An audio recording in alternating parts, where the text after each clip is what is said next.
بے اولاد حضرات کا زیادہ تر علاج انہی ادویات اور میڈیسینز میں مل جاتا ہے: فیرم فاس، کلکیریا فاس، کالیم فاس، میک فاس اور نیٹ فاس، نائگیلا سٹائوا، ایگنس کاسس، ایونس سٹائوا، ڈمیانا، سٹیفی سیگریا۔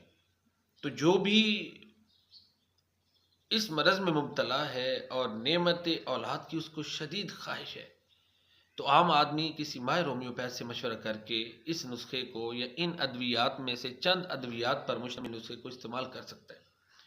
ساتھ میں اکثر کہتا ہوں کہ دعائیں ضرور کریں، قرآنی دعائیں ہیں دو، یہ ضرور پڑھیں۔ جن کی اولاد نہیں وہ یہ دعائیں پڑھیں: ربی حبلی من الصالحین، ربی حبلی من لدنک ذریۃ طیبہ انک سمیع الدعاء۔